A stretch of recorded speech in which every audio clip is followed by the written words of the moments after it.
स्वागत है आपका। मैं हूं योगेंद्र, आप देख रहे हैं खास खबर। खास खबर में हम बात करेंगे राम मंदिर का मुद्दा एक बार फिर सियासी मुद्दा बनता नजर आ रहा है। बीजेपी ने फिर से कांग्रेस पर निशाना साधते हुए कहा है कि कांग्रेस आला कमान को तय करना चाहिए कि राम मंदिर के मुद्दे पर वो अपने कांग्रेस के लॉयर्स को कहे कि उसमें रोड़ा ना अटकाए। और दूसरी तरफ कांग्रेस लगातार बात कह रही है कि राम मंदिर का मुद्दा केवल चुनाव में बीजेपी को याद आता है। प्रधानमंत्री हो चाहे सरकार के दूसरे मंत्री हो, वो सब यही कहते हैं कि कांग्रेस इसमें रोड़े अटका रही है। उधर अगर बात कोर्ट की करें तो सुप्रीम कोर्ट की अब सुनवाई 10 जनवरी को होगी और इस विवाद पर संभावना है कि लगातार एक नई बेंच का जो गठन कर दिया गया है वो सुनवाई करेगी। चलिए हम आपको मजमून से अवगत कराते हैं और उसके बाद हम लौटेंगे हमारे पैनलिस्ट के साथ। हमारे साथ भाजपा नेता अमित गोयल जी जुड़ रहे हैं, वरिष्ठ पत्रकार श्याम सुंदर शर्मा साहब हमारे साथ हैं और मनोज मुदगल जी कांग्रेस नेता हमारे साथ हैं। सभी का स्वागत है। एक बार आप देखें मजमून। 2019 में होने वाले लोकसभा चुनाव से पहले राम मंदिर का मुद्दा गरमाया हुआ है। राम जन्मभूमि बाबरी मस्जिद भूमि विवाद पर फिर से सुप्रीम कोर्ट ने सुनवाई के लिए अगली तारीख की घोषणा कर दी है। सुप्रीम कोर्ट की 3 जजों की स्पेशल बेंच अब 10 जनवरी को अगली सुनवाई करेगी। इससे पहले इस मामले की सुनवाई चीफ जस्टिस दीपक मिश्रा की अगुवाई वाली बेंच कर रही थी। वहीं राम मंदिर बनाने की मंशा को लेकर अब भाजपा पर भी सवाल उठने लगे हैं। हाल ही में पीएम मोदी ने भी बयान दिया कि राम मंदिर के मुद्दे पर अध्यादेश लाने की सरकार की कोई मंशा नहीं है, यह मामला कोर्ट में है, इसलिए संविधान के दायरे में रहकर ही इस पर विचार किया जाएगा। इधर केंद्रीय मंत्री स्मृति ईरानी ने भी इस मामले को लेकर कांग्रेस पर रोड़े लगाने का आरोप लगाया है। कोर्ट के अंदर कांग्रेस के वकील जो अड़ंगे डालते हैं वो बंद हो, न्याय की प्रक्रिया को न्याय के तरीके से चलने दिया जाए, उसको राजनीति के तराजू से न तोला जाए और मामला न्यायपालिका में है उसको पूर्ण किया जाए। न्यायपालिका से आने के बाद सरकार की जिम्मेवारी जहां शुरू होती है, हम पूरी तरह प्रयास करने के लिए तैयार हैं। कांग्रेस के नेताओं का वकील के रूप में बार बार इस विषय के संदर्भ में गतिरोध पैदा करना अपने आप में देश को ये संदेश है कि राम मंदिर के मुद्दे पर विशेषतः कांग्रेस क्या राजनीति कर रही है और क्या रुख अपना रही है। राम मंदिर के मुद्दे पर आरएसएस विहिप कई हिंदू संगठन और संत समाज लगातार अध्यादेश लाने की मांग कर रहे हैं। हाल ही में आरएसएस प्रमुख मोहन भागवत ने भी पीएम के बयान के बाद अध्यादेश लाने की मांग उठाई। राम जन्मभूमि पर शीघ्रतापूर्वक राम मंदिर बनना चाहिए। ये ऐसे है और इस प्रकरण को केवल लंबा करने के लिए जो हस्तक्षेप चले हैं वो प्रकरण लंबा नहीं होना चाहिए, जल्दी निर्णय मिलना चाहिए। और हम कहते हैं कि सरकार कानून बनाए, कानून बनाकर मंदिर बनाए। उधर कांग्रेस के राष्ट्रीय अध्यक्ष राहुल गांधी ने साफ किया, राम मंदिर का मुद्दा कांग्रेस के लिए चुनावी मुद्दा नहीं है। कांग्रेस नेता रणदीप सुरजेवाला ने राम मंदिर के मुद्दे पर बयान दिया है। उन्होंने कहा कि यह मामला सुप्रीम कोर्ट में है और कोर्ट जो भी फैसला सुनाएगा उसे स्वीकार किया जाना चाहिए। इस मसले पर अध्यादेश की कोई जरूरत नहीं है। We in Indian National Congress believe that the matter remains pending with the Supreme Court of India and whatever decision is given by the Supreme Court should be adhered to and accepted by everyone. There is no need for an ordinance thereafter as Prime Minister is trying to derail. 5 राज्यों के चुनाव में भी यह मुद्दा काफी गरमाया और लोकसभा चुनाव से पहले इस मुद्दे पर लगातार बयानबाजी हो रही है। भाजपा पर अध्यादेश लाने का भी दबाव बनाया जा रहा है और संत समाज की नाराजगी भी राम मंदिर को लेकर सामने आ चुकी है। वहीं शिवसेना जैसे क्षेत्रीय पार्टी भी इस मुद्दे के सहारे महाराष्ट्र से बाहर अपनी जमीन तलाश रही है। ऐसे में भाजपा के सामने राम मंदिर का मुद्दा एक चुनौती की तरह खड़ा है। अब देखना यह होगा 10 जनवरी को कोर्ट इस पर क्या फैसला लेता है। ब्यूरो रिपोर्ट, जन टीवी न्यूज। तो चलिए, आपने मजमून देखा, ये चुनावी मुद्दा बनता जा रहा है। वैसे हम बताएं आपको कि देश में सबसे लंबित अगर कोई केस की बात की जाए तो राम मंदिर मामला है और आरएसएस की तरफ से लगातार ये बात कही जा रही है कि सरकार को नियम बना करके और अब इस पे कोई फैसला करना चाहिए। साथ ही प्रधानमंत्री नरेंद्र मोदी ने क्लियर कर दिया है कि अध्यादेश नहीं लेके आएंगे, कोर्ट में मामला है, कोर्ट के फैसले के बाद हम अपने स्तर पर इसमें किसी भी तरह का विलंब नहीं करेंगे। दूसरी तरफ कांग्रेस ने भी कहा है कि अध्यादेश की कोई आवश्यकता नहीं है, इस मामले में कोर्ट के फैसले का सबको सम्मान करना चाहिए। 10 जनवरी से अब इसमें सुनवाई होगी, एक नई बेंच इसकी सुनवाई करेगी। तो चलिए, अमित गोयल साहब हमारे साथ में। अमित जी, राम मंदिर के मुद्दे को लेकर कांग्रेस लगातार ये बात कहती आ रही है कि अदालत में मामला है, अदालत के फैसले का इंतजार करना चाहिए, और वोट को पोलराइज करने के लिए बीजेपी बीच बीच में उनके नेता बयान देते हैं जिसमें प्रधानमंत्री खामोश रहते हैं। ये लगातार एक आरोप लगाया जा रहा है कि इलेक्शन के दरमियान ही बीजेपी के राम मंदिर का मुद्दा याद आता है। देखिए, यहां पर आपके चैनल पर आज 2 पार्टियों के प्रतिनिधि प्रमुख रूप से बैठे हैं, एक कांग्रेस के, एक मैं भारतीय जनता पार्टी से। देखिए, एक पार्टी वो है जिसने ये कहा कि राम काल्पनिक है। उन्होंने कहा कि राम सेतु मनुष्य निर्मित नहीं है। उनके वकील, जो कांग्रेस के एक बड़े नेता हैं, उनके जो सुन्नी वक्फ बोर्ड के वकील हैं, कपिल सिब्बल जी, उन्होंने हलफनामा कोर्ट में दिया और हलफनामा ने कहा कि इस मामले की सुनवाई 2019 के बाद की जाए, क्योंकि इससे लोकसभा चुनाव प्रभावित हो सकता है। बीजेपी के घोषणा पत्र में राम मंदिर निर्माण का उल्लेख है। बाद में सुन्नी सेंट्रल वक्फ बोर्ड की सफाई आई कि उन्होंने बिना हमारी जानकारी में डाले और बिना हमसे सहमति लिए, हमसे चर्चा किए, इस तरह का एक हलफनामा दिया कोर्ट में। इसमें हमारी कोई सहमति नहीं है। मतलब उन्होंने सुन्नी वक्फ बोर्ड के वकील होते हुए भी राहुल गांधी जी की पार्टी का काम किया। उन्होंने चाहा कि भाई इस मामले की सुनवाई टले। जब सुन्नी वक्फ बोर्ड जो आपका जो पक्षकार है, जब उसी ने इस बात का खंडन कर दिया कि हमसे कोई चर्चा ही नहीं हुई इस बारे में, हमारी जानकारी में नहीं है, तो निश्चित रूप से कांग्रेस पर सवाल हमेशा उठेंगे। आप राम को काल्पनिक बताते हैं, आप राम सेतु के अस्तित्व के बारे में ऐसी चर्चा करते हैं, हलफनामा देते हैं, अंबिका सोनी ने दिया था, और फिर आपके पार्टी के बड़े नेता जो वकील के रूप में है वो इस तरह का काम करते हैं। दूसरी तरफ भारतीय जनता पार्टी है जो लगातार 1989 से राम मंदिर के आंदोलन को समर्थन देती आ रही है और जिसकी हमेशा से प्रबल इच्छा रही है पूरी प्रतिबद्धता के साथ में पूरे देश में आंदोलन करके कि राम मंदिर का निर्माण शीघ्र हो, इसके लिए भारतीय जनता पार्टी ने काम किया है। अब आप देखिए जी, 2010 के अंदर जब हाईकोर्ट का फैसला आया और हाईकोर्ट ने स्पष्ट कर दिया कि वहां पर जो विवादित स्थल माना जाता है, जहां पर बाबरी ढांचा जो कि वायरस पर ढांचा उसको ध्वस्त किया गया था, उसके 3 पार्टों में कोर्ट ने निर्णय कर दिया कि भाई एक हिस्सा जो है वो तो रामलला विराजमान को दिया जाएगा, एक हिस्सा निर्मोही अखाड़े को दिया जाएगा और एक बाहर का हिस्सा जो है वो सुन्नी वक्फ बोर्ड को दिया जाएगा। लेकिन परंतु तीनों पक्षकारों ने उसको स्वीकार नहीं किया और आज सुप्रीम कोर्ट में मामला चला गया। तो निश्चित रूप से देखिए, भारतीय जनता पार्टी की पूरी प्रतिबद्धता है कि वहां पर राम मंदिर का निर्माण हो। हमारे घोषणा पत्र में है कि संविधान के दायरे में राम मंदिर का निर्माण सुनिश्चित किया जाएगा और आज भी हम अपनी बात पर कायम है। चलिए मनोज जी, बीजेपी कह रही है कि आज भी हम हमारी बात पर कायम है। कांग्रेस के नेताओं को, कांग्रेस के जो लीडर हैं वो कानून के पेशे से जुड़े हैं, सिर्फ उनके अड़ंगेबाजी की वजह से ये डिले हो रहा है और ये पूरी तरह से आपके पाले में डाली जा रही है ये बात।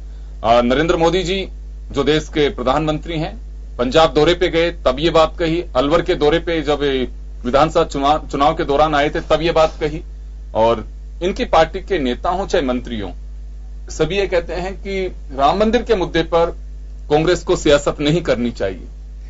देखिए, अभी 2 दिन पहले देश के प्रधानमंत्री नरेंद्र मोदी जी का बयान आया कि हम कोई भी किसी प्रकार से अध्यादेश नहीं लाएंगे और हम सुप्रीम कोर्ट के आदेश की पालना करेंगे। जो भी सुप्रीम कोर्ट का आदेश आएगा उसको सरकार मानेगी, उसके बाद में कोई फैसला करेंगे। देखिए, बिल्कुल स्थिति स्पष्ट है कांग्रेस की। जब कांग्रेस की पूर्ववर्ती सरकार थी और हमारे स्वर्गीय प्रधानमंत्री श्री राजीव गांधी जी देश के प्रधानमंत्री थे, उस समय इसके रामलला के ताले खोले गए, विधिवत पूजा अर्चना शुरू की गई। कांग्रेस कभी भी राम मंदिर के खिलाफ नहीं रही। हम राम के अनुयायी हैं, हम भी राम के वंशज हैं और इसलिए हमने कभी भी इस बात को लिखा। पेशा अलग बात है, पेशे में आज बीजेपी के भी कई नेता पेशे से वकील हो सकते हैं, कांग्रेस के भी पेशे। कांग्रेस की विचारधारा बिल्कुल स्पष्ट है कि हमने बिल्कुल स्पष्ट कहा था कि आप बिल्कुल हम सुप्रीम कोर्ट के आदेश की पालना करेंगे, उनके जो भी फैसला आएगा उसको बिल्कुल सर्वमान्य है। अब रही बात इसकी अध्यादेश की, तो ये बीजेपी के कुछ सहयोगी दल है, जो बजरंग दल है, आरएसएस है, जो ये बार बार हल्ला कर रहे हैं कि अध्यादेश आना चाहिए। कांग्रेस ने कभी भी अध्यादेश का विरोध नहीं किया कि आप अध्यादेश मत लाइए, आप अध्यादेश लाइए। अध्यादेश लाएंगे, हम लोकसभा में इस पर विचार कर लेंगे। एक्चुअल में यह है कि बीजेपी की, अभी मेरे मित्र बीजेपी के जो बता रहे थे, प्रवक्ता की सारी बातें कर रहे थे, ये इनका तो वो नारा है कि रामलला हम आएंगे, मंदिर वहीं बनाएंगे, साल और तारीख कभी नहीं बताएंगे। हम तो चाहते हैं कि चुनावी मुद्दे खत्म हो। अगर अभी भी ऐसा लग रहा है कि अब तो बीजेपी काफी कोशिश कर रही है। कोशिश नहीं कर रही है, सिर्फ चुनावी मुद्दा है। जब ये चुनाव हो जाते हैं, जब ये साहब ये राजस्थान के चुनाव थे, उससे पहले इनके सहयोगी दलों ने, अखाड़ों ने वापस वही राजनीति करनी मंदिर के नाम पे शुरू कर दी। जैसे ये जीतते हैं 5 साल बिल में बैठ जाते हैं, जैसे चुनाव नजदीक आते हैं ये बिल्कुल खुल के राम मंदिर, हमने तो कभी भी नहीं कहा कि भी राम मंदिर बनेगा, हम भी जाएंगे, हम भी राम मंदिर के दर्शन करेंगे, हम भी चाहते हैं राम मंदिर भव्य बनना चाहिए। कांग्रेस ने कभी भी किसी भी मंच से ये बात नहीं कही कि राम मंदिर नहीं बनना चाहिए। हम, और ये दूसरी बात, बार बार इनके सहयोगी दल जो इनके आरएसएस वगैरह जो अध्यादेश की बात करते हैं, आप क्या, अरे हम जब करेंगे जब आप अध्यादेश लाएंगे, हो सकता है हम अध्यादेश का समर्थन भी कर दें। आप इस बात की चिंता हमारे पर क्यों छोड़ रहे हैं? आपके तो देश के प्रधानमंत्री तो अध्यादेश से घबरा रहे हैं, वो इस मुद्दे को खत्म करना ही नहीं चाहते, क्योंकि उनको ये डर है कि अगर ये राम मंदिर बन गया, राम मंदिर का मुद्दा खत्म हो गया, तो भाजपा की रोटी कैसे सिकेगी, चुनाव में वोटों का बंटवारा कैसे कर पाएंगे। तो ये सारी की सारी जो स्थिति है, ये बिल्कुल योगेंद्र जी बिल्कुल स्पष्ट है। कांग्रेस राम मंदिर के बिल्कुल खिलाफ नहीं है। मैं कांग्रेस के प्रवक्ता के रूप में आपको कह रहा हूं कि राम मंदिर अगर भव्य बनता है, सुप्रीम कोर्ट का आदेश होता है, उसकी भी हम पालना करेंगे। सुप्रीम कोर्ट के आदेश के बाद में भी कोई अध्यादेश आएगा, उसमें भी विचार करेगी कांग्रेस, खुली किताब है हमारी। तो आपको लग रहा है कि केवल महज बीजेपी सियासत कर रही है? बिल्कुल बीजेपी का, मैंने आपको एक नारा बहुत अच्छा दिया, रामलला हम आएंगे, मंदिर वहीं बनाएंगे। अमित गोयल जी जवाब साल और दिन तो कभी नहीं बताएंगे। अमित गोयल जी जवाब देंगे। देखिए, रामलला हम आएंगे, मंदिर वहीं बनाएंगे, ये हमारा नारा नहीं है, ये हमारा संकल्प है, हमारी प्रतिबद्धता है। दूसरी बात, भाई मनोज मुदगल जी ने कहा कि कभी भी कांग्रेस ने राम मंदिर का विरोध नहीं किया। देखिए मेरी बात सुनिए मनोज भाई, आप और हम सब पार्टी के सिपाही हैं, काम करते हैं अपनी पार्टी का। राहुल गांधी हर चौथे 5वें दिन प्रेस से मुखातिब होकर प्रेस कॉन्फ्रेंस करते हैं, कभी एक प्रेस कॉन्फ्रेंस तो करवाइए उनसे। वो तो कहें कि भारतीय जनता पार्टी अध्यादेश लाए और हम राम मंदिर के विरोध में नहीं है। आज तक एक भी शब्द उनके मुंह से, सोनिया जी के मुंह से, माननीय अशोक गहलोत जी कांग्रेस के राष्ट्रीय महासचिव रहे संगठन के, अब तो मुख्यमंत्री हो गए, किसी के मुंह से कोई आया तो बताइए मेरे को। आप ही की पार्टी थी जिन्होंने राम के अस्तित्व को नकार दिया, राम को काल्पनिक बता दिया। और आप कहते हैं पेशे से वकील, अभी मान लीजिए मिशेल का मामला है और आपके एक पदाधिकारी ने उसके समर्थन में वकालत करने का प्रयास किया, आपने उसे हटा दिया। तो आपको लगा कि पहले गलती हो चुकी है, दोबारा नहीं हो, तो इसको आप इस बात से मत जोड़िए। फिर आपको कपिल सिब्बल जी को हटा देना चाहिए था वहां से, आपने इसको नहीं को हटाया। एंडरसन भागता है तो आपका वकील आ जाता है, मिशेल को लाता है तो आपकी पार्टी के हाथ को वकील आता है। अभी देखिए वो मैगी का मामला, नेस्ले का मैगी का मामला आ गया तो अभिषेक मनु सिंह भी आ गए, राम मंदिर का मामला आ गया तो कपिल सिब्बल आ गया। मेरा मतलब कहने का है, देखिए मनोज भाई, मेरा निवेदन यह है कि भारतीय जनता पार्टी की प्रतिबद्धता में राम मंदिर को लेकर कोई कमी नहीं है। दूसरा, आपने कहा प्रधानमंत्री ने मना कर दिया कि हम अध्यादेश नहीं लाएंगे, आपने उनके पूरे वर्ड को ढंग से सुनिए। एक एंकर ने पूछा कि आप 3 तलाक पर अध्यादेश लाए, आप राम मंदिर पर अध्यादेश क्यों नहीं लाते? तो उन्होंने कहा कि 3 तलाक पर अध्यादेश सुप्रीम कोर्ट के निर्णय के बाद उसके प्रकाश में आया है। अब किसी को गिलास आधा खाली नजर आ सकता है, किसी को गिलास आधा भरा हुआ नजर आ सकता है, हमको तो आधा भरा हुआ नजर आ रहा है। मैं आपको बताऊं तो मेरा कहना है कि जो शब्द आप कह रहे हैं, आपकी बात से और आपकी भावना से मैं बहुत खुश हूं कि आप ये कहते हो हम राम के अनुयायी हैं और जहां पर राम का जन्म हुआ था वो मंदिर बनना चाहिए, बिल्कुल ऐसा होना चाहिए।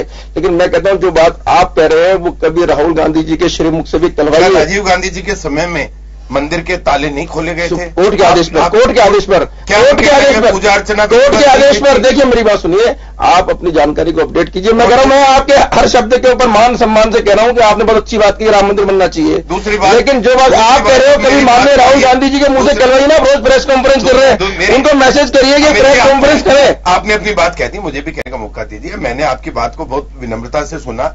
आपको मैंने ये कहा कि राजीव गांधी जी के समय में सारी कार्रवाई हुई। आप प्रदेश के प्रधानमंत्री कह रहे हैं हम कोई भी अध्यादेश इस पे नहीं लाएंगे, इस पे स्पष्टीकरण की कोई बात हमको कहने की रहती नहीं। अगर वो कहते हैं कि अध्यादेश कांग्रेस कहे तो लाएं, तो ये एक अलग बात थी। उन्होंने ये कहा है कि हम सुप्रीम कोर्ट के फैसले के बाद में ही कोई निर्णय लेंगे। जब देश का प्रधानमंत्री हम सब का प्रधानमंत्री है, वो किसी पार्टी का प्रधानमंत्री नहीं है। लेकिन जब वो भाजपा को बिलोंग करते हैं और आप भाजपा के प्रवक्ता के रूप में बैठे हुए हैं, मैं ये बात पूछ रहा हूं कि जब उन्होंने ये बात कह दी तो ये बात भाजपा के तो बिल्कुल पाले से बाहर हो चुकी है कि हम अध्यादेश लाएं या ना लाएं। देश का प्रधानमंत्री सर्वोच्च होता है। जब देश का प्रधानमंत्री, पार्टी का प्रधानमंत्री, भाजपा की इसमें एनडीए सरकार है, वो ये बात अपनी पार्टी की नीतिगत बिल्कुल स्पष्ट कर चुके हैं, हम कोई अध्यादेश नहीं लाएंगे, हम सुप्रीम कोर्ट के फैसले का इंतजार करेंगे। वही कांग्रेस कह रही है कि हम सुप्रीम कोर्ट के फैसले का इंतजार करेंगे। सुप्रीम कोर्ट का जो भी फैसला आएगा, चाहे मंदिर के पक्ष में आए चाहे विपक्ष में आए, सुप्रीम कोर्ट सर्वमान्य है, हम उनके फैसले को हर तरह से मानेंगे। अमित जी एक बात एक मिनट बीजो टोकना जी, मेरे भाई मनोज जी ने कहा कि सुप्रीम कोर्ट का निर्णय सर्वमान्य है। सुप्रीम कोर्ट का जो भी निर्णय है, मंदिर के पक्ष में आए मस्जिद के पक्ष में आए, हम उसको मानेंगे। सुप्रीम कोर्ट का निर्णय तो शाबानो जो मामले शाबानो के पक्ष में भी आया था, आपने उसको क्यों पलटा? आपने उसको नहीं मैं आपको जवाब इसमें, अरे मैं आपको जवाब कानून लाएंगे, बोल दीजिए। मैं आपको पूरा विषय बोलूंगा। हमने तो विरोध नहीं किया, मैं आपको पूरा विषय बोल दूंगा। आप SC ST मैं बिल्कुल मैं आपको पूरा विषय का जवाब। अगर सुप्रीम कोर्ट, अरे मैं आपने जो शब्द कहे क्या कि मैं कह रहा हूं राम मंदिर के निर्माण के प्रति आपकी प्रतिबद्धता कमजोर है। देखिए उस समय पे भी आपने तुष्टीकरण का प्रयास किया, एक निर्णय जरूर पलट दिया आपने। देखिए मध्य प्रदेश में भी आपने निर्णय वंदे मातरम को लेकर निर्णय जरूर पलटा आपने। वंदे मातरम को लेकर आपने निर्णय पलट दिया, बड़ा जवाब के कारण, भारतीय जनता पार्टी के जवाब के कारण। वरना एक बार तो आपने वंदे मातरम को बैन कर दिया। अच्छा अमित जी,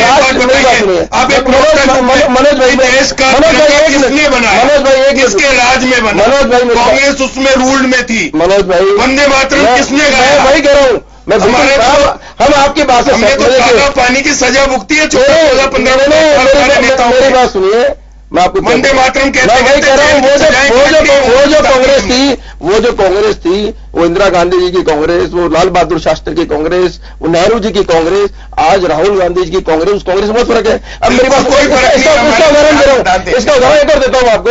राजीव गांधी जी ने जब 1985 के अंदर NRC के विषय पर कहा था कि भाई अब NRC अपडेट होना चाहिए और एक भी आदमी रहना नहीं चाहिए, इंदिरा गांधी ने 1971 में कहा था कि इस देश में रमजाना नहीं बनने देंगे, एक एक व्यक्ति को बांग्लादेशी को चुनेंगे, गिनेंगे और बाहर निकालेंगे, डिटेन और डिपोर्ट, मतलब किसी आइडेंटिफाई करेंगे, डिटेन करेंगे और डिपोर्ट करेंगे, ये उनके शब्द थे। आज हम जब काम करते हैं कोर्ट के आदेश पर तो आप उसका विरोध करते हैं। तो मैं कह रहा हूं आज वो कांग्रेस नहीं है। बिल्कुल आप सही कह रहे हैं, राष्ट्रीय गीत का दर्जा कांग्रेस के समय पर दिया गया, राष्ट्रगान जनगण का उस समय दिया गया। आप हमारी शान है, कोई दल ही नहीं था, आप ही थे।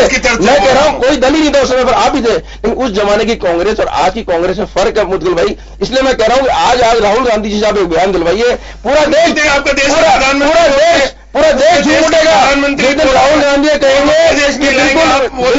बिल्कुल मोदी, आपने कहा कि मोदी जी अध्यादेश लाए, हमको मना कर रहे। राहुल गांधी ने कलवाई ना, राहुल जी कहे रोज प्रेस कॉन्फ्रेंस करके, वो कहेंगे राम मंदिर का निर्माण होना चाहिए। उल्टा चोर राज में आप, मैं कह रहा हूँ देश के प्रधानमंत्री, राज में हमें देश का आपने देखिए राज में राज, मैं कह रहा हूँ हमारे को क्यों बीच में? उत्तर प्रदेश में हमने महाराज, प्रदेश में हमारा क्या है? उत्तर प्रदेश में भी आपका राज है। मैं ये कह रहा हूँ, बहुत बड़ी गलतफहमी। मैं ये कह रहा हूँ आपको, ये बदल जाएगा। राहुल गांधी से आप एक बार कहलो तो सही, जो आप कह रहे हैं वो कहलवा दीजिए उनसे। मैं कहता हूँ देश में, प्रदेश में आपका राज है। मनोज जा रहा हूँ। अमित जी मेरा एक छोटा सा सवाल है। निर्मोही अखाड़ा के मंत उन्होंने एक बात कही थी कि जब और मुद्दों पे सुप्रीम कोर्ट के निर्णय का इंतजार नहीं किया जाता, अध्यादेश लाया जाता है, तो राम मंदिर के मुद्दे पर क्यों नहीं?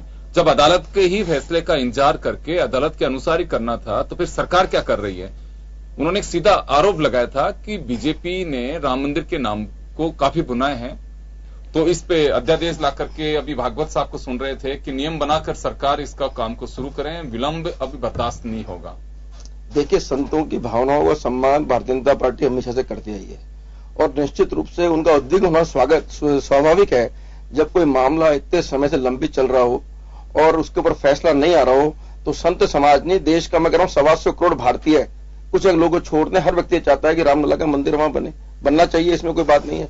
उनका उद्विग्न होना स्वाभाविक है। लेकिन आप ये देखिए कि चाहे वो 3 तलाक का मुद्दा हो, चाहे वो अभी आप एट्रोसिटी एक्ट की बात कर रहे हो, चाहे किसी भी एक्ट की बात कर रहे हो, प्रधानमंत्री ने क्या कहा? प्रधानमंत्री ने यही कहा कि हमने जो 3 तलाक पर बिल लाए हैं वो सुप्रीम कोर्ट के निर्णय के बाद लाए हैं। मेरा मतलब कहना है, अभी प्रधानमंत्री ने कहा कि सुप्रीम कोर्ट के निर्णय के बाद संविधान के दायरे में वो सारी बातें आती हैं जिसकी परिकल्पना की जा सकती है। तो मैं कह रहा हूं संविधान के दायरे जो शब्द उन्होंने प्रयोग किया है, अब किसी को वो आधा गिलास खाली नजर आ सकता है, किसी को आधा गिलास भरा नजर आ सकता है। हमें तो पूरी तरह से पूर्ण रूप से प्रतिबद्ध है। मैं कह रहा हूं मैं कह रहा हूं ना, हर व्यक्ति का देखने का नजरिया अलग है। ध्यान दे रहे हैं उसके बाद मैं कह रहा हूं प्रधानमंत्री के बयान को आप ठीक से समझिए, प्रधानमंत्री के बयान को आप समझने का प्रयास कीजिए। होता है। प्रधानमंत्री ने कहा कि कोर्ट का निर्णय आगे लीजिए, हमको भी मौके होता है। देखिए मेरी बात सुनिए, ऐसा नहीं होता विपक्ष हमारी पार्टी है जिसके वरिष्ठ नेता चाहे अमित शाह जी और राष्ट्रीय अध्यक्ष जी हो, चाहे हमारे वरिष्ठ नेता हो, सब बार सार्वजनिक मंचों से आग्रह करते आ रहे हैं हम अमित शाह जी को नहीं कोर्ट इस पर नियमित सुनवाई करे, कोर्ट इस पर नियमित सुनवाई करे। आपके किसी भी बड़े नेता का बयान आया हो कि कोर्ट इस पर नियमित सुनवाई करे, जल्द से जल्द इसका फैसला करे। हम तो कहते हैं भारतीय जनता पार्टी का मुद्दा बताते हो ना इसको, आप करो ना इस पर प्रयास की जल्दी हो जाए, आपके लिए बढ़िया होगा, मुद्दा समाप्त हो जाएगा। हम भी कह रहे हैं तुरंत मंदिर निर्माण हो जाए। योगेंद्र एक्चुअल में बात यह है कपिल जी ने बिना सुनने वक्त बोर्ड की हमारा कोई एडवोकेट कांग्रेस के वो उनका पेशा है। आपके तो आशाराम जी के में आपके सुब्रमण्यम भगवान श्री राम के मंदिर से मत जोड़िए, आशाराम जी को मर्यादा पुरुषोत्तम श्री राम से मत जोड़िए। मैं कह रहा हूँ मर्यादा पुरुषोत्तम श्री राम के नाम से मत जोड़िए। मर्यादा पुरुषोत्तम श्री राम नहीं, मैं रविशंकर मर्यादा पुरुषोत्तम श्री राम के नाम से मत अमित जी एक बार रोक रहा हूं मैं, हमारे साथ में वरिष्ठ पत्रकार श्याम सुंदर जी भी हैं। श्याम जी, राम मंदिर के मुद्दे को लेकर के कांग्रेस बीजेपी पे बॉल डाल रही है, बीजेपी कांग्रेस पे डाल रही है। बीजेपी का तो ये कहना है कि कांग्रेस के जो पेशेवर वकील हैं वो अड़ंगा लगा रहे हैं इसमें, और कांग्रेस का साफ कहना है कि इलेक्शन के दरमियान ही राम मंदिर का मुद्दा याद आता है बीजेपी को। फिर बीजेपी की विचारधारा से जुड़े जो संगठन है, आरएसएस में भी निशाना है। आप किस तरह से देखते हैं इस मुद्दे को? एक बार फिर ये मुद्दा गरमा रहा है। देखिए योगेंद्र जी, आज सुनवाई होनी थी, लेकिन जिस प्रकार का वातावरण कोर्ट में बना और उन्होंने कहा कि हम इसको रेफर करते हैं और 10 जनवरी को सुनवाई नई बेंच करेगी और उसका 6-7 तारीख को नई बेंच में कौन होगा गठन भी कर जाएगा। तो ऐसी स्थिति में आज की स्थिति में कहना कि कोर्ट ने जो नई बेंच बनाएंगे और उसमें कौन लोग शामिल होंगे, किस प्रकार का रुख होगा, ये तो क्योंकि कोर्ट की प्रक्रिया पर निर्भर है। आप कह नहीं सकते कि कोर्ट ने प्रक्रिया शुरू कर दी है वापस से, जो कि पहले सोचते थे कि आज शुरू नहीं करेंगे और बहुत ज्यादा टाइम भी नहीं दिया, 10 जनवरी दी है। तो हम सबको कोर्ट के ऊपर तो निर्भर रहना ही पड़ेगा कि कोर्ट का निर्णय क्या होगा। लेकिन इनके बीजेपी के जो संवद लोग जो है, मोहन भागवत की अलग तरह की कहानी है। वो कहते हैं कि अध्यादेश कानून बनाना चाहिए सरकार को, जो जिस प्रकार, और शिवसेना कहती है कि आखिर ये सारी चीजें जो जुड़ जाती है। तो अब प्रधानमंत्री ने भी कहा कि हम न्यायिक प्रक्रिया को समझेंगे और न्यायिक प्रक्रिया के अनुसार हम काम करेंगे, क्योंकि प्रधानमंत्री पद है और प्रधानमंत्री इसके अलावा कुछ कह नहीं सकते। क्योंकि आप क्योंकि पार्लियामेंट समाप्त हो गई है, अब अध्यादेश लाया जा सकता है अगर 10 तारीख को कोर्ट का रुख क्या होता है। लेकिन प्रक्रिया यही है कि 2019 में जो लोकसभा का चुनाव हो रहा है उसमें राम मंदिर अहम मुद्दा फिर से बनेगा और कोशिश ये करेंगे कि हिंदुत्व के मामले में जिस प्रकार से आप अर्धकुंभ में जो धर्म संसद जो संतों की हो रही है वो भी दबाव बनाए हुए हैं। एक माहौल किस प्रकार से बने। अब कांग्रेस केवल ये कहते हैं कि कपिल सिब्बल हमारे एडवोकेट नहीं है, लेकिन राज्यसभा के सदस्य है वो कांग्रेस के। इस नाते से कांग्रेस का सीधा सीधा संपर्क तो उनसे है, इसमें दो राय नहीं है। वो उनको भी प्रयास होना चाहिए कि इसका तत्काल निर्णय हो और किस प्रकार से, क्योंकि इलाहाबाद हाईकोर्ट ने जो निर्णय दिया उस आधार पर अब फैसला सुप्रीम कोर्ट को करना है। और ये मुद्दा क्योंकि है अलग तरह का, क्योंकि अब इससे पूरा देश जुड़ा हुआ है, हिंदू भी जुड़े हुए हैं, मुस्लिम भी जुड़े हुए हैं और बीजेपी कांग्रेस सारी पार्टियां चाहती है कि इसका या तो फैसला हो जाए, नहीं तो विवाद का विषय तो बनेगा। लेकिन आने वाला 2019 का चुनाव होगा, उसमें राम मुद्दा और कांग्रेस राफेल दोनों साथ साथ चलेंगी। तो ये तो निश्चित कहा जा सकता है कि ये चुनावी प्रक्रिया में तो जब भी चुनाव आते हैं तो निश्चित रूप से भाजपा इसको जोर शोर से उठाती है।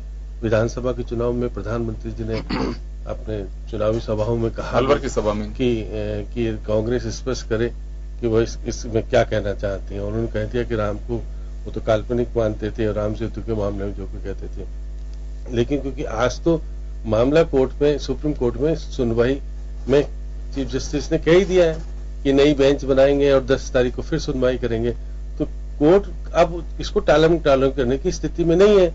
वो अब क्योंकि हमको इतना तो निर्भर रहना ही पड़ेगा, इतना तो हमको विचार करना ही पड़ेगा कि कोर्ट का क्या रुख रहता है। उसके आधार पर ही हम इसके आगे की रणनीति तय होगी। अगर कोर्ट कुछ निर्णय दे देता है तो बिल्कुल अलग चीज हो जाएगी, और नहीं देता है तो फिर सरकार का क्या रुख रहेगा, सरकार को स्पष्ट करना ही पड़ेगा। क्योंकि चुनाव में भी मई में होंगे, तो इस स्थिति में तो थोड़ा समय है।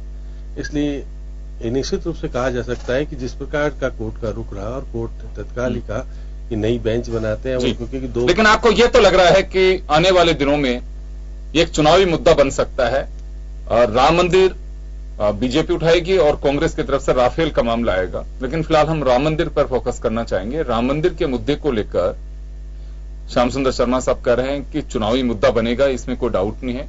बीजेपी हर इलेक्शन के दरमियान इसे उठाने की पूरी कोशिश भी करती है और अब पहली बार ये बात बीजेपी की तरफ से प्रधानमंत्री की ओर से कही गई है कि कांग्रेस के नेता इसमें अड़ंगा लगा रहे हैं। क्या इसे एक मुद्दा बनाया जा सकता है कि कांग्रेस के, जैसे अभी मनोज मुदगल साहब कह रहे हैं कि देखिए किसी का पेशा हो सकता है, कांग्रेस के नेता के नाते वो किसी भी, हम कांग्रेस पार्टी नहीं है उसमें। हाँ, राम मंदिर में कांग्रेस की कहीं भी पैरवी नहीं कर रही। कांग्रेस के राज्यसभा के सदस्य नहीं होते तो सर आज रविशंकर जी करते हैं, अरुण जेटली जी ने भोपाल गैस पीड़ितों का केस लड़ा, तो क्या वो भोपाल गैस नहीं उन्होंने लड़ा, राम जी का केस, राम जी का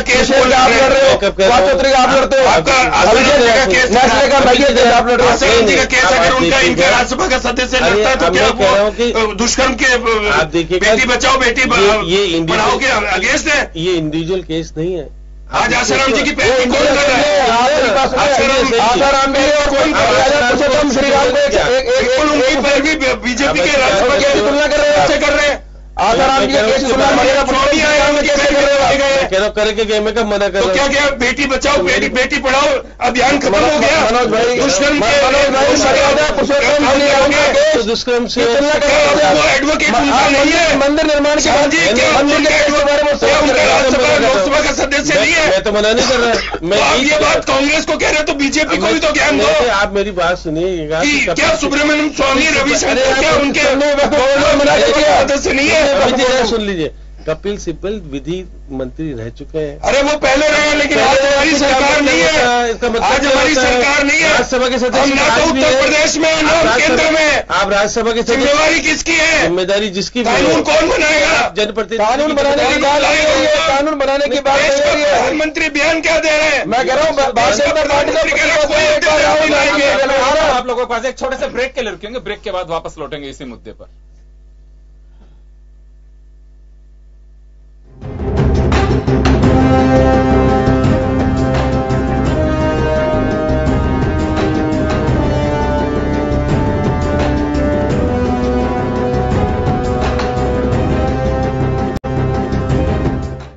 के बाद एक बार फिर आपका स्वागत है। आप देख रहे हैं खास खबर। बात कर रहे हैं हम राम मंदिर के मुद्दे की। बीजेपी कह रही है कि कांग्रेस के नेता इसमें अड़ंगा लगा रहे हैं। अदालत में अगर वो पैरवी सही तरीके से करें तो मामला जल्दी सुलझ सकता है। और कांग्रेस का कहना है कि चुनाव में ही याद आता है बीजेपी को, वो बेवजह कांग्रेस के नेताओं को घसीटने की कोशिश कर रही है कि जबकि सरकार की नियति नहीं है कि मामला निपटे। चलिए श्याम सुंदर शर्मा साहब के पास में था मैं। श्याम जी, एक कहता है कि नियत नहीं है और दूसरी पार्टी कह रही है कि अड़ंगा लगाया जा रहा है। वास्तव में सच्चाई क्या है? मुद्दा खत्म होने नहीं दिया जा रहा? देखिए योगेंद्र जी, इनके केंद्रीय मंत्री है पासवान जी, उन्होंने भी अध्यादेश का विरोध किया है, अध्यादेश नहीं लाना चाहिए। तो अब इनके साथ तो बड़ी विचित्र स्थिति है। मोदी जी अपने इंटरव्यू में कह भी चुके हैं इस बात को लेकर के। नहीं, वो तो क्योंकि इनके कोर्ट के फैसले का हमें इंतजार करना होगा। इनके घोषणा पत्र में जब साफ तौर पर कह रखा है कि हम न्यायिक प्रक्रिया के अनुरूप इस मंदिर को बनाएंगे। घोषणा पत्र में इन लोकसभा के जो 2014 का जब चुनाव हुआ था, अब घोषणा पत्र में क्या कहेंगे वो बात अलग है। लेकिन आज की स्थिति में क्योंकि कोर्ट ने जिस प्रकार का संदेश दिया है देश को कि हम उसमें प्रक्रिया अपनाई है, उन्होंने कहा कि क्योंकि मामला पेचीदा है, मामला बड़ा है, ऐसी स्थिति में दो जजों की इसमें नहीं किया जा सकता, इसलिए नए बेंच बनाएंगे। तो इसका मतलब लगता है कि वो 3 जजों की या 5 जजों की बेंच बनेगी और इसकी सुनवाई समय पर की जाएगी और हो सकता है कि फैसला हो कि लोकसभा चुनाव से पहले भी आ सकता है। तो ऐसी स्थिति में क्योंकि बहुत पेचीदा और बहुत सारी चीजें नहीं है, क्योंकि अब इलाहाबाद हाईकोर्ट ने बहुत स्पष्ट चीजें कर दी है, तीनों को बांट दिया है राशि, वो जो भूमि है। अब उस आधार पर किस प्रकार से मंदिर बने, वो मंदिर बनने में तो कोई किसी को आपत्ति नहीं है, लेकिन ये कि आपका कोर्ट का निर्णय अगर हो जाता है, क्योंकि अब नहीं तो कभी नहीं, क्योंकि अब आप केंद्र में भी हैं और उत्तर प्रदेश में भी हैं। तो ऐसी स्थिति में आपके पास स्थिति बिल्कुल स्ट्रांग है और आप बहुमत में भी है, किसी की निर्भर करने की जरूरत नहीं है। आपके जो सहयोगी दल है वो निश्चित रूप से आपको विघन करेंगे, आपको डराएंगे क्योंकि शिवसेना आपको कर रही है, पासवान आपको कह रहे हैं, बाकी लोग आपको कह रहे हैं, उद्धव ठाकरे तो अयोध्या तक जाके भी आए हैं। बहुत सारी तो ये चीज है कि प्रधानमंत्री इस बात को लेकर के गंभीर तो है, क्योंकि उन्होंने खुद ने अपने साक्षात्कार में एएनआई को दिया, उसमें कहा भी है। लेकिन आज की स्थिति में कोर्ट ने जो कुछ डायरेक्शन दिया है, मैं मानता हूं कि कोर्ट निश्चित रूप से कोई भी समाधान इस संबंध में निकालेगा और न्यायिक प्रक्रिया को सबको मानना पड़ेगा, क्योंकि कोई भी उसके ऊपर प्रश्न चिन्ह नहीं उठा सकता, उंगली नहीं उठा सकता। इसलिए अब कांग्रेस को भी गंभीरता से अब इस मामले को लेना चाहिए। कपिल सिब्बल जी को भी सद्बुद्धि आए, वो भी कहे कि हाँ इसका मामला सही निमट जाए। ये नहीं करना चाहिए कि लोकसभा के बाद में हो, ये हो, क्योंकि फिर वो राजनीति शुरू उसी को इश्यू बनाया जा रहा है। हाँ मनोज जी, बीजेपी जो लगातार अटैक कर रही है कांग्रेस पे, उसी बात को लेकर के कर रही है। अभी अमित गोयल जी ने भी जो बात बताई वो यही है कि एक जो एफिडेविट दिया और सुन्नी वक्फ बोर्ड ने उसको खारिज भी किया कि हमारी कोई राय नहीं हुई, हमारे वकील साहब से उन्होंने दे दिया कि 2019 के बाद होना चाहिए। इस बात के बाद बीजेपी लगातार यह कह रही है कि सुन्नी वक्फ बोर्ड की अगर सहमति से भी अगर ये हल्फनामा दिया जाता तो हम मानते हैं कि चलिए पेशा है वकील का, और जो उनकी पार्टी जो चाहती है वही उनको करना होगा।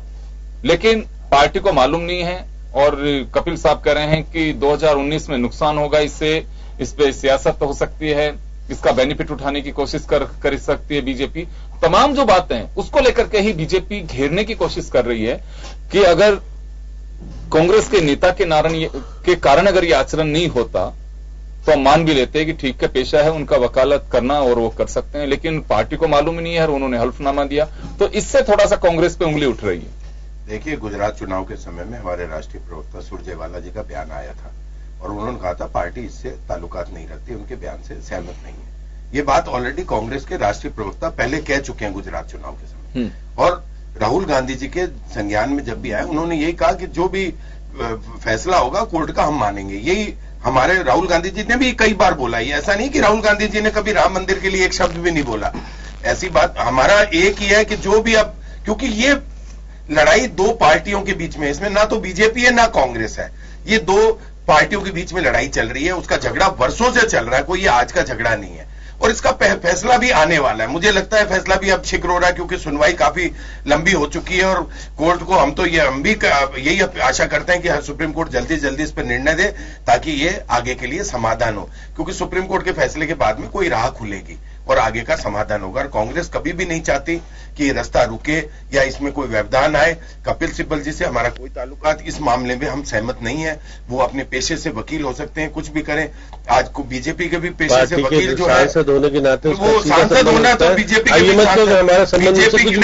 बीजेपी के भी सांसद कई उससे कोई ये नहीं कि बीजेपी कांग्रेस की बात नहीं कर रहा, लेकिन हमारे राष्ट्रीय प्रवक्ता के द्वारा इसका बयान दिया जा चुका है। उसके बाद में हम इस बात से हमारा सहमति नहीं है। मैं कुछ भी वो सवाल है मेरा। श्याम जी, कांग्रेस यह बात कहती है, आसाराम बापू का जिक्र किया जाता है या फिर भोपाल गैस कांड की बात की जाती है कि या रविशंकर प्रसाद जी के केस, जो कुछ कंट्रोवर्शियल केस, ये पेशे से जुड़ा मामला है इनका।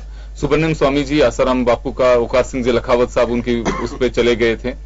इनका साफ ये कहना है कि क्या वास्तव में पेशे से जो लोग लॉयर हैं, वकील हैं, वो अपना काम करेंगे? तो क्या किया जाए, ये तो पार्टियों को तय करना है कि वास्तव में हमारे जो अधिवक्ता हैं, जो पार्टी के साथी हैं, पार्टी के पदाधिकारी हैं, उनको फिर या तो उससे एक गैप रखना चाहिए।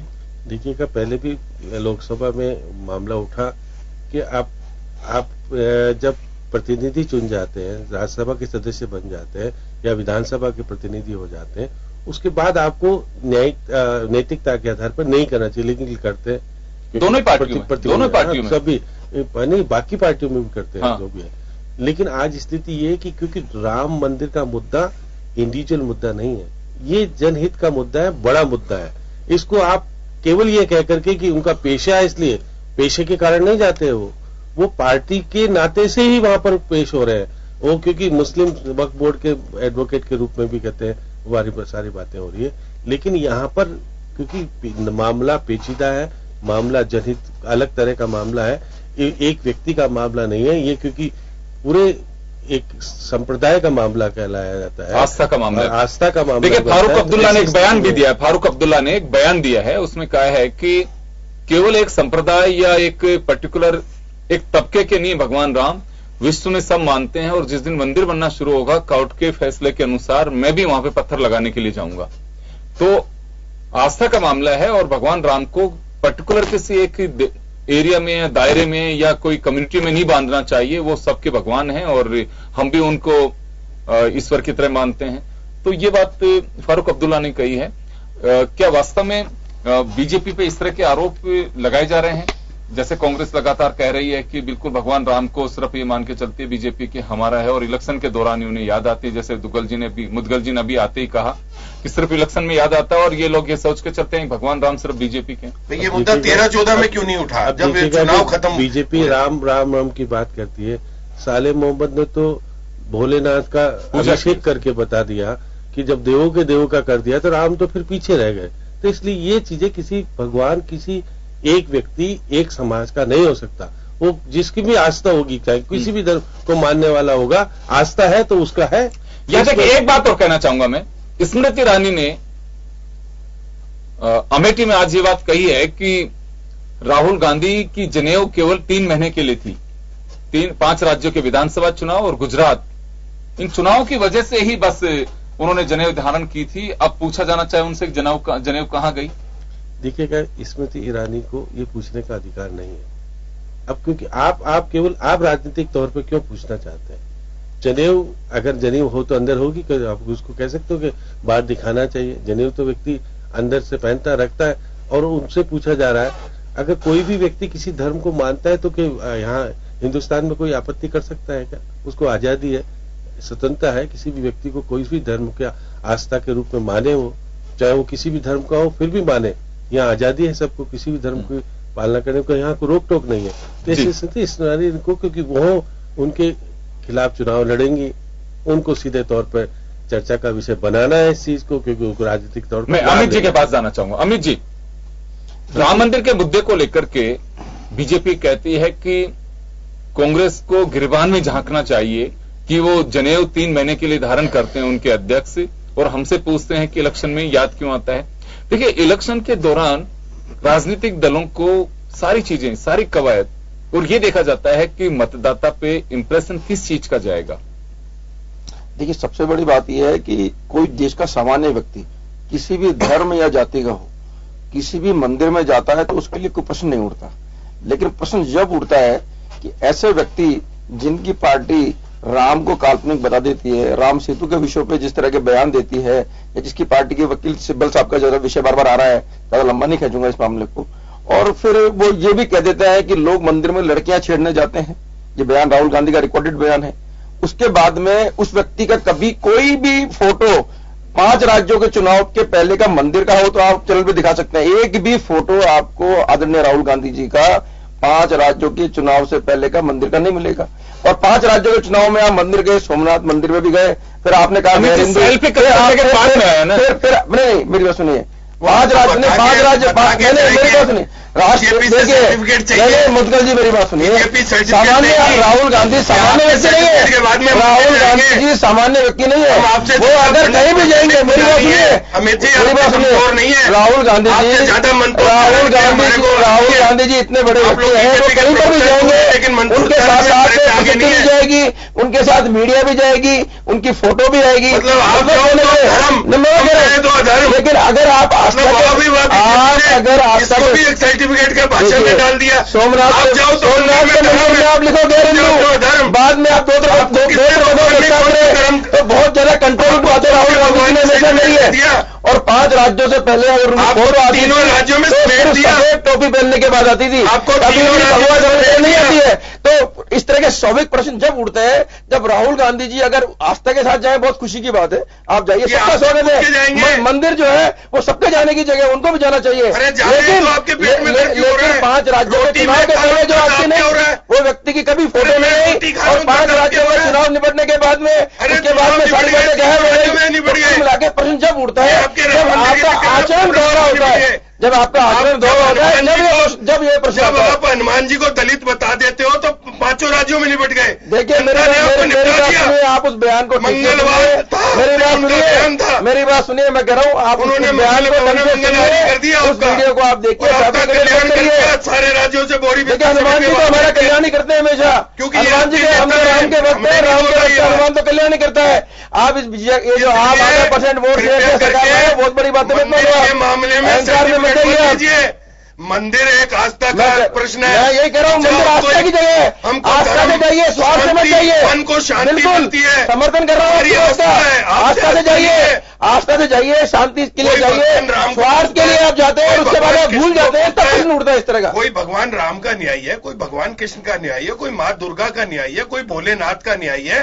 अगर वो बद्रीनाथ केदारनाथ जाते हैं या यात्रा में जाते हैं, खुशी की बात है, तो आपको दर्द नहीं होता। दर्द नहीं है, बहुत खुशी की बात है। हम तो कह रहे हैं राहुल गांधी जी का, हम तो कह रहे हैं बहुत खुशी की बात है, नेहरू के जमाने जाना चाहिए। हम तो कह रहे हैं बहुत खुशी की बात है, हम स्वागत कर रहे हैं हम तो उनके जाने का। एक बात बताना चाहता हूं आपके लिए, मैं सारे दर्शकों को बताना चाहता हूं, आपको शायद पता नहीं है कि जब हमारी स्वर्गीय श्रीमती इंदिरा गांधी थी, वो अपना जब पहली यात्रा शुरू करती थी, चुनावी यात्रा कहां से करती थी?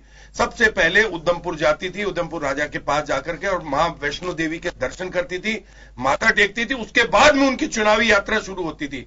आप ये परिवारों की आस्था है।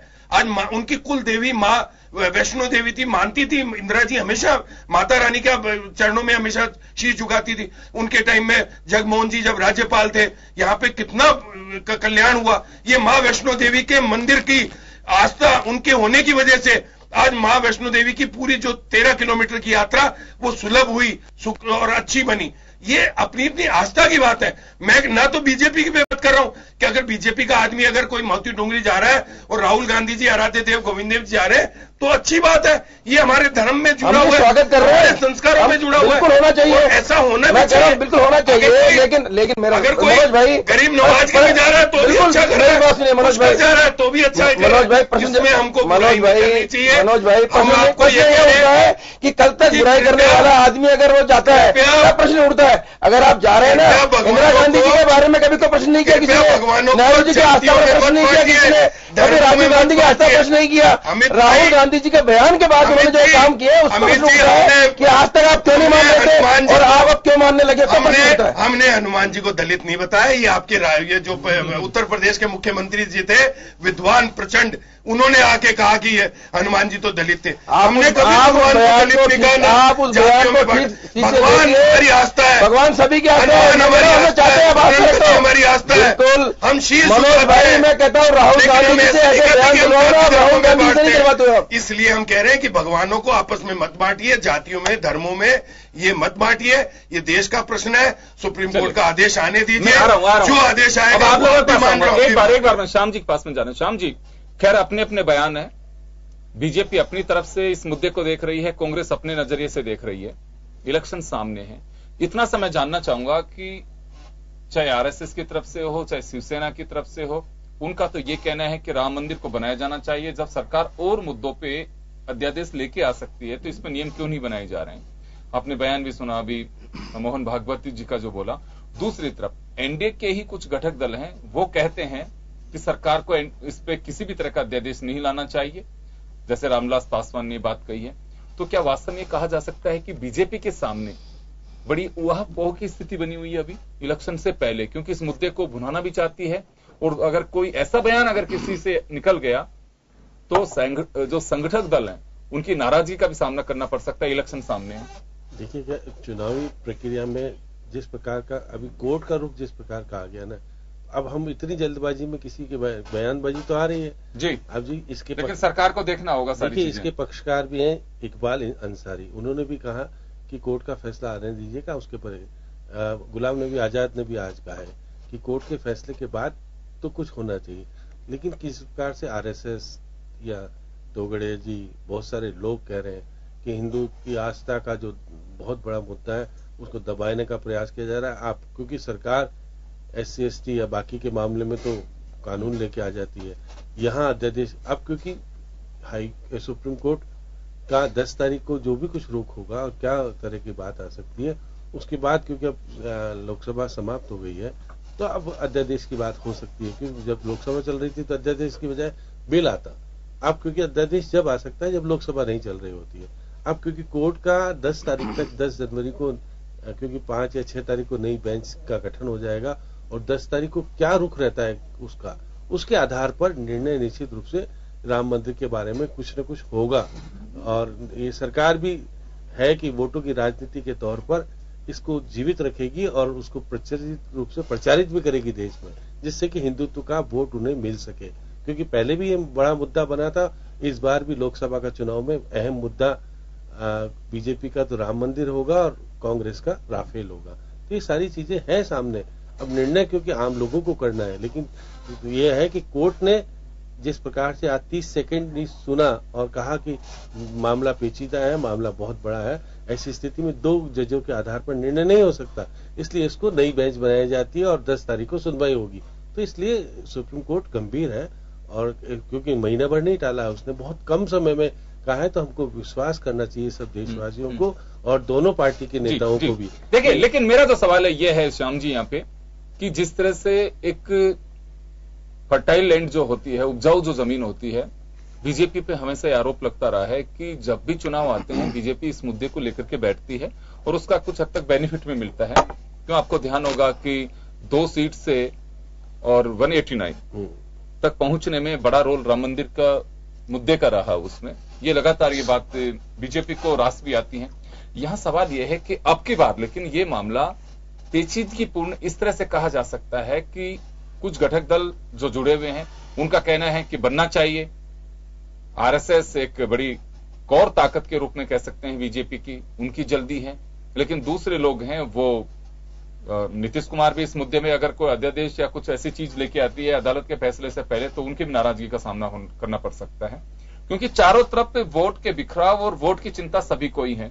तो भगवान राम की ज्यादा चिंता हो रही है कि मतदाता की, या वोट की चिंता ज्यादा है यहाँ पे? देखिए, यहाँ तो राजनीतिक लाभ कैसे हो सकता है, हर राजनीतिक दल यही देख रहा है, उसको कोई लेना देना नहीं रामलला कैसे हो। क्योंकि रामलला तो बैठे हैं, टाट में बैठे हैं, अब से नहीं बैठे, बहुत साल से बैठे हैं, उनकी पूजा हो रही है। तो ऐसी स्थिति में वहां अयोध्या में भी इसको बहुत महत्वपूर्ण नहीं माना जाता है। देश के लोग महत्वपूर्ण मानते हैं, साधु संत महत्वपूर्ण, बाकी लोग महत्वपूर्ण मानते हैं। लेकिन सुप्रीम कोर्ट का जो रुख है उसको निश्चित रूप से सबको लेना चाहिए, क्योंकि सुप्रीम कोर्ट ने बहुत ज्यादा समय नहीं दिया है। अब उसके आधार पर अगर सुप्रीम कोर्ट कोई निर्णय कर देता है, उसके खिलाफ अगर जाके अध्यादेश आता है, तो उसमें राजनीति होगी और उसका बिखराव और क्या क्या होगा वो सारी चीजें बाद में सब तरफ देखने को मिलेगी। आप अमित जी, आपके पास आना चाहूंगा। हर राजनीतिक दल को अपने वोट की फिक्र ज्यादा और भगवान की कम दिखाई दे रही है। अपना एक जो आंकलन है पूरी तरह से उन्होंने इसे डिफाइन भी करने की कोशिश की है श्याम जी ने। तो वोट की चिंता ज्यादा है, भगवान की कम है यहाँ। देखिए, भारतीय जनता पार्टी के लिए कभी भी राम मंदिर का विषय वोट का विषय नहीं रहा, न चुनावी मुद्दा है। हम तो चाहते हैं कि शीघ्र अतिशीघ्र, हमारी सरकार ने हलफनामा दिया सुप्रीम कोर्ट में बाकायदा कि इस मामले का शीघ्र से शीघ्र निस्तारण किया जाए। हम तो चाहते हैं कि रामलला भव्य मंदिर में विराजे और ये मुद्दा हमेशा के लिए खत्म हो जाए, दफन हो जाए। इसीलिए हम बार बार आग्रह भी करते रहे हैं कि कोर्ट में जो मान लीजिए कहीं से, चाहे वो सुन्नी वक्फ बोर्ड के वकील ही हो, कांग्रेस पार्टी से रिलेटेड है, राहुल गांधी जी आग्रह क्यों वो भी खिलाफनामा पेश करेंगे साहब, जो शीघ्र सुनवाई होनी चाहिए, सारे पक्षकार चाहते हैं। तो हम तो चाहते हैं कि मुद्दा जल्द से जल्द निर्णय आ जाए और निर्णय आने के बाद में शीघ्र से शीघ्र राम मंदिर निर्माण का काम शुरू हो जाए। तो हम तो इसको मुद्दा मानते नहीं, हम चाहते हैं कि इसमें निर्णय आए और राम मंदिर निर्माण हो और मुद्दा खत्म हो जाए। तो क्योंकि राम हमारे लिए आस्था का प्रतीक है, जब तक वो ट्रेंड में बैठे हमको भी चैन नहीं है। तो हमारी जनता पार्टी के लिए प्रतिबद्धता है, संकल्प है, और भारतीय जनता पार्टी के आज सरकार है, चाहे वो उत्तर प्रदेश में है चाहे केंद्र में है, हर बार सरकार ने प्रयास किया, हलफनामा दिया और नेताओं ने बयान दिए कि इस मामले में शीघ्र से शीघ्र सुनवाई होनी चाहिए, नियमित सुनवाई होनी चाहिए और जल्द से जल्द निर्णय आना चाहिए। मैं समझता हूं एक बात और, देखिए ये राम मंदिर का जो इशू है, अब मैं समझता हूं अंतिम दौर के अंदर चल रहा है, सब कुछ इसमें होना है। अब नियमित सुनवाई जिस दिन शुरू होगी, मैं समझता हूं अमित जी, यहाँ आपके घटक दल जो है वो ये कहते हैं, मेरी बात अभी श्याम जी को भी आपने सुना, यह कहना है लोगों का कि जब एट्रोसिटी के मामले में अदालत के फैसले के खिलाफ अध्यादेश लाया जा सकता है, तो राम मंदिर के मुद्दे पे क्यों नहीं? देखिए, प्रधानमंत्री जी के बोलने के बाद मैं समझता हूं किसी के बोलने की आवश्यकता नहीं। प्रधानमंत्री जी ने क्या कहा जब 3 तलाक के विषय पे उनसे पूछा गया, उन्होंने कहा जो भी अध्यादेश लाया गया वो सुप्रीम कोर्ट के निर्णय के बाद उसके प्रकाश में लाया गया। बीच में कभी लाया नहीं गया। रामविलास और मेरी बात सुनिए, रामविलास जी ने क्या बोला है, भारतीय जनता पार्टी अपने घोषणा पत्र में चलती है और हमारे घोषणा पत्र में स्पष्ट लिखा है, देखिए नहीं होगा कैबिनेट मिनिस्टर है शादी है, लेकिन हमारा अपना एक घोषणा पत्र है। भारतीय जनता पार्टी अपने घोषणा पत्र के प्रति लायबल है और हमारे घोषणा पत्र में स्पष्ट लिखा है कि संविधान के दायरे में राम मंदिर के निर्माण को सुनिश्चित किया जाएगा। मैं कह रहा हूं ना, मैं भारतीय जनता पार्टी के प्रवक्ता के नाते बोल रहा हूं। रामविलास पासवान जी ने कहा है उसमें मत जाइए, मोदी जी ने क्या कहा है उस पर जाइए। मोदी जी ने स्पष्ट कहा है कि सुप्रीम कोर्ट में निर्णय, मेरी बात सुनिए, सुप्रीम कोर्ट, अरे मेरी बात सुनिए, मैं कह रहा हूं प्रधानमंत्री मोदी के बयान के बाद किसी के बोलने की आवश्यकता नहीं होती। त्याग पत्र कमलनाथ जी से ले लेना चाहिए, वंदे मातरम पे रोक लगाई पहले एक बार, डोटासरा जी से ले लिए, उन्होंने बोल दिया महाराणा प्रताप से ज्यादा और अकबर महान था। मैं वही कह रहा हूँ, त्याग पर ममता भूपेश से मांगी है जिन्होंने कह दिया कि मैं पहले जाति की बात करूंगी, फिर समाज की बात करूंगी, फिर सर समाज की बात करूंगी। मैं कह रहा हूँ हाँ बोलिए, आप बोलिए, वाइंड अप करेंगे, आप बोलिए। राम मंदिर के टाइम में शिला पूजन हुई थी, आपको भी पता है, श्याम जी को पता है। वो शिला पे गांव से लोगों ने अपनी पाजेबें, अंगूठियां, सोने के कड़े तक लोगों ने, और मोटे मोटे पैरों में जो कड़े होते हैं वहां तक भी लोगों ने चढ़ा दिए कि भगवान राम के नाम पे जा रहे हैं, वहां मंदिर के काम पे आएंगे। वो शिलाएं ना तो आज तक वहां पहुंची सहयोगी दलों से और ना वो पैसे का आज तक पता। एक मैंने टीवी शो में, ईटीवी के शो में भी पूछ लिया था इनके आरएसएस के कि मैंने कहा वो पैसा कहां पे है, बोला ये हमको नहीं पता। तो वो शिला पूजा, देखिए भारतीय जनता पार्टी ने किसी भी तरीके का कोई चंदा इकट्ठा नहीं किया। भारतीय जनता पार्टी ने किसी तरह का कोई चंदा इकट्ठा नहीं किया। और मेरी बात सुनिए, राम मंदिर बनाएंगे, मेरी बात सुनिए, और जब मंदिर बनेगा, मैं कह रहा हूँ ना, मैं कह रहा हूँ आप लोग राम के जिस पार्टी के राष्ट्रीय अध्यक्ष जमानत पे रहे, मंदिर बनाएंगे, राष्ट्रीय अध्यक्ष जमानत पे रहे, मम्मी की भी जमानत पे रहे, मालूम तो करिए। वो शिला का मैं कह रहा हूँ ना, भारतीय जनता पार्टी ने नहीं लिया, घूमते रहे। कह रहा हूँ मेरी बात सुनिए, वो शिला के बाद तो आपकी सरकार रही ना 10 साल, पैसा आपकी सरकार 10 साल केंद्र में रही ना, जांच करवा लेते ना। अरे 10 साल आपकी सरकार रही है, मनमोहन सिंह जी के केंद्र में, जांच करवा लेते। राजीव गांधी प्रधानमंत्री रहे, उसके बाद जांच करवा लेते ना। भारतीय जनता पार्टी ने कोई चंदा इकट्ठा नहीं किया, तो आप जांच करवा लेते ना। मैं कह रहा हूँ आप जांच करवा लेते, आपकी सरकार रही है 3 बार सरकार रही है आपकी। अरे पहले ही सरकार कर लिया, बीजेपी के नेता हो। मैं कह रहा हूँ, मेरी बात सुनिए, भारतीय जनता पार्टी के रूप में बैठा हूँ और आपको जांच करनी चाहिए थी। आपने जवानी भी किसी को दी नहीं, आप लोगों ने जवानी भी किसी को दी नहीं। झूठ बोल, आप जाइए ना अयोध्या में, जाइए, राम मंदिर निर्माण की सामग्री जाइए ना वहाँ पे, बैंक में मैं कह रहा हूँ किससे बैंक में जमा कराया आपने कौन सा अकाउंट में जमा कराया, लाइए आपने कौन से अकाउंट में जमा कराया, लाइए मैं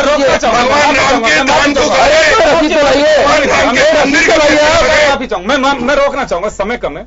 तो चलिए, राम मंदिर का मुद्दा आज भी मुद्दा बना हुआ है, लेकिन अब सबकी निगाहें टिकी हुई हैं कि सुप्रीम कोर्ट का फैसला क्या आता है। लेकिन उससे पहले, अगर चुनाव से पहले फैसला नहीं आता है तो साफ है किसी भी तरफ से आए, इसे चुनावी मुद्दे के रूप में जरूर बुलाने की कोशिश चारों तरफ से की जाएगी। लेकिन अब इसका रिजल्ट क्या होगा ये तो देखने वाली बात होगी। लेकिन फिलहाल यह भी बात कही जा रही है कि सुप्रीम कोर्ट के फैसले का हम सब आदर करते हैं, सम्मान करते हैं, उसका इंतजार करना चाहिए। लेकिन जो विचारधारा हैं बीजेपी के साथ में अटैच हैं या उनके साथ में रिलेवेंट हैं, उनका प्रेशर भी है कि जब और मुद्दों पर अध्यादेश आ सकता है, नियम बना सकते हैं, तो इस मुद्दे पर क्यों नहीं भव्य मंदिर बनाने के लिए सरकार को स्टेप उठाना चाहिए। खैर देखना है कि अब किस तरह का प्रेशर आता है, क्या होता है, ये तो देखने वाली बात होगी। लेकिन इतना तय है कि 2019 के आम चुनाव में, यानी कि लोकसभा चुनाव में, यह मुद्दा जरूर उछल सकता है। बहुत बहुत शुक्रिया आप सभी का, और खास खबर में साथ इतना ही, दीजिए इजाजत, नमस्कार।